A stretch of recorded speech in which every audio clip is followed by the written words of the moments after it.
नमस्ते दोस्तों, स्वागत है आपका नॉलेज पॉइंट के एक और इन्फॉर्मेटिव वीडियो में। आपने सुना होगा कि अब हेल्थ इंश्योरेंस प्रीमियम्स पे जीएसटी 0 हो गया है। लेकिन इसका असल मतलब क्या है? आपके लिए क्या फ़ायदा होगा? इंश्योरेंस कंपनीज के लिए क्या चैलेंजेस हैं? और हेल्थ केयर सिस्टम पे इसका लॉन्ग टर्म इम्पैक्ट क्या होगा? आज के वीडियो में हम स्टेप बाय स्टेप सब कुछ समझने वाले हैं। सबसे पहले चलिए समझते हैं जीएसटी क्या है। जीएसटी यानी गुड्स एंड सर्विसेज टैक्स जुलाई 2017 में इंडिया में इम्प्लीमेंट हुआ था। ये एक यूनिफाइड टैक्स सिस्टम है जिसमें पहले के मल्टीपल इनडायरेक्ट टैक्सेस को हटाकर एक सिंगल टैक्स बना दिया गया। इससे टैक्स स्ट्रक्चर सिंप्लीफाई हो गया और एक सामान्य मार्केट बन गया पूरे देश में। चलिए समझते हैं जीएसटी के क्या असर है। सबसे पहला और डायरेक्ट फायदा प्रीमियम कम हो गया।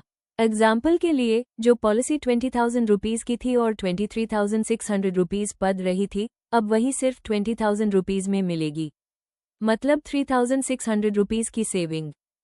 अब नए बायर्स और लिमिटेड बजट वाले फैमिलीज भी पॉलिसी ले पाएंगे। जो पैसे बचते हैं उनसे लोग हायर सम इंश्योर्ड या एड ऑन्स चूज कर सकते हैं। पहले इंश्योरर्स अपने खर्चे, कमीशंस, मार्केटिंग, रेंट पे जो जीएसटी देते थे, उसका क्रेडिट ले सकते थे। ए फ्लैट प्रीमियम एग्जेम्प्ट होने के बाद उन्हें आईटीसी का बेनिफिट नहीं मिलेगा। कुछ इंश्योरर्स बेस प्रीमियम थोड़ा एडजस्ट कर सकते हैं, लेकिन कंपटीशन और रेगुलेशन की वजह से ज्यादा फर्क नहीं पड़ेगा। अफोर्डेबल होने के वजह से ज्यादा लोग इंश्योरेंस लेंगे, जो इंश्योरर्स के लिए लॉन्ग टर्म पॉजिटिव होगा। ज्यादा लोग इंश्योर्ड होंगे, पब्लिक हेल्थ केयर सिस्टम पे बर्डन कम होगा। फैमिलीज को कैटास्ट्रोफिक खर्चे अपने पॉकेट से नहीं करने पड़ेंगे। कैटास्ट्रोफिक खर्चे अन सिचुएशंस को कहते करते हैं जहां किसी इंसान को एक ऐसी कैटास्ट्रोफिक इंजरी या इलनेस हो जाती है जो सवियर, परमानेंट या फेटल आउटकम करती है। ऐसे केसेस में ट्रीटमेंट बहुत रेडिकल और एक्सपेंसिव होता है, जिसकी वजह से long term disability, quality of life में गिरावट और इंडिविजुअल्स और फैमिलीज पर भारी फाइनेंशियल स्ट्रेन आ जाता है।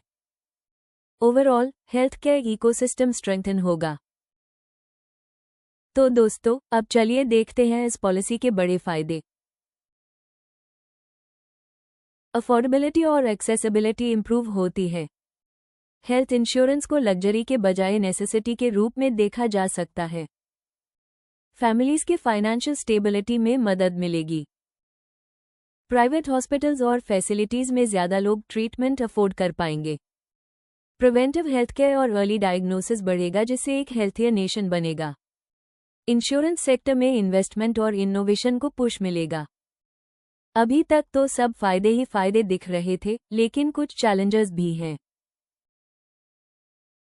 इंश्योरर्स की प्रॉफिटेबिलिटी इंपैक्ट होगी, क्योंकि आईटीसी खत्म हो गया।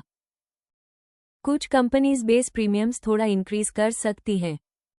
रेगुलेटरी मॉनिटरिंग जरूरी है। IRDAI को इंश्योर करना होगा कि बेनिफिट कंज्यूमर्स तक पूरी तरह पास हो।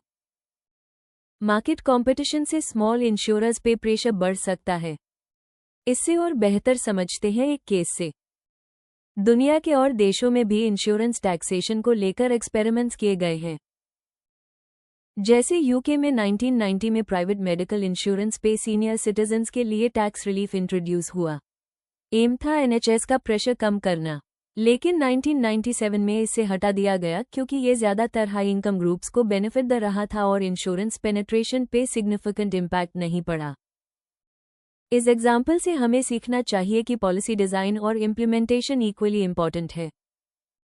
तो दोस्तों, आज हमने देखा कि जीएसटी रिमूवल से हेल्थ इंश्योरेंस पर क्या असर होगा। कंज्यूमर्स को डायरेक्ट सेविंग मिलेगी और इंश्योरेंस ज्यादा अफोर्डेबल होगा।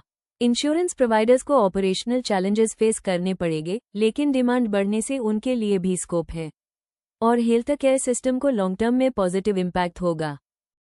एक बात क्लियर है, ये डिसीजन इंडिया के हेल्थ केयर और इंश्योरेंस लैंडस्केप को रीशेप करेगा। आपको क्या लगता है, क्या ये सेटअप आपके लिए हेल्थ इंश्योरेंस लेने का राइट टाइम बना देगा? अपने थॉट्स कमेंट्स में जरूर शेयर करिए। अगर वीडियो इन्फॉर्मेटिव लगा हो तो लाइक, शेयर और सब्सक्राइब करना ना भूलें नॉलेज पॉइंट को। जल्द ही मिलते हैं नेक्स्ट वीडियो में, तब तक के लिए अपना और अपनी सेहत का ध्यान रखिए। नमस्ते।